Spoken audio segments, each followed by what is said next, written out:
Então, Ivo, quanto ao teu primeiro questionamento, foram dias assim de alegria e de ansiedade, concomitantemente. O presidente procurou o Mário, primeiro, o Ginaldo, o presidente Ginaldo procurou o Mário, que foi um gesto, eu acho que, bastante respeitoso em relação ao Fluminense. E o Mário me procurou e falou desse desejo do presidente da CBF de me ter como técnico. Então, eu fiquei muito honrado, de fato, e muito alegre de poder ter sido escolhido. A ética ela tem muito a ver com a pessoa que vai tomar as decisões. Então, ela não está naquilo, no conflito, porque se as pessoas presumem que vai ter um conflito de interesse e eu tomaria algum partido, também pré-julgando como eu não tivesse ética.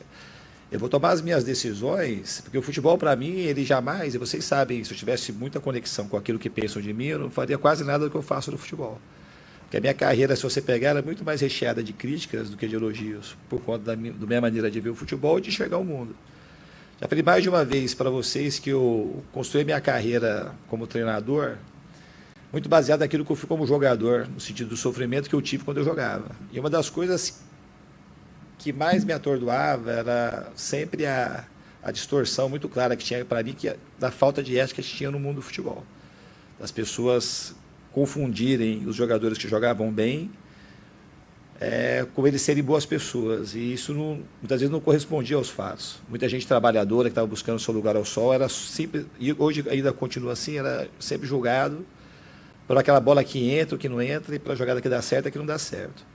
Então, a ética que eu tenho, ela me fez sofrer muito tempo no futebol enquanto eu jogava e ter o desejo de me tornar o treinador que eu me tornei. Porque vocês sabem que eu não fiz estágio por ninguém, eu passei de jogador a treinador, muito por essa questão que passa pela ética e pela tua pergunta. Então, isso para mim é uma coisa extremamente tranquila e eu acho que até é uma chance da gente mostrar que o futebol não está acima da ética e não está acima da vida. O futebol é um espaço de convivência que a gente tem que colocar a vida dentro dele e colocar as coisas boas da vida. E a ética é uma dessas coisas. Então, eu vou fazer jamais uma coisa, eu estando no Fluminense, que eu não faria se eu não estivesse. Vou fazer as mesmas coisas, vou ser a mesma pessoa. É uma situação como você tem complexidade? Tem. Se você fala assim, o que eu pensei e penso é na complexidade que eu tenho quando vou ter que fazer uma convocação e tomar as decisões. E a ética que eu tenho, o senso de justiça, que vai pautar as minhas decisões.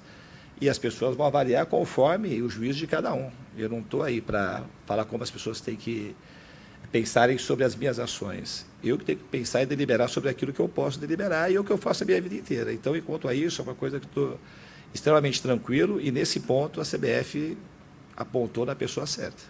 Como eu te disse, você falou ser uma questão prática, mas uma questão prática ela está recheada de subjetividade. E o meu critério subjetivo vai basear muito na minha ética. Eu vou ponderar a situação. O fato concreto ele tem que acontecer. A gente está antecipando uma chance disso acontecer. Eu vou convocar aquele, quando eu estiver trabalhando na CBF, vou tentar procurar aquilo que é melhor para a CBF e olhar o cenário do futebol brasileiro como um todo e tomar a melhor decisão possível. Você sabe que mesmo os treinadores que não ocuparam, que foi praticamente a imensa maioria que passou na CBF, quando tem uma convocação, sempre tem alguém questionando uma coisa ou outra coisa. Então, questionamentos pode haver, mas não vai ser questionamentos baseados assim na falta de ética. Eu vou convocar os melhores que eu achar. Se o Ganso e o Neymar tiverem os melhores, eles vão ser convocados. Nada é impossível. E em relação à tua outra pergunta, isso é uma coisa que a gente está conversando muito e a gente vai conseguir se organizar para dar conta de assistir os jogos que a gente precisa e fazer todas as inferências em relação ao Fluminense, quando for o Fluminense que estiver em pauta para jogar e quando for a seleção brasileira.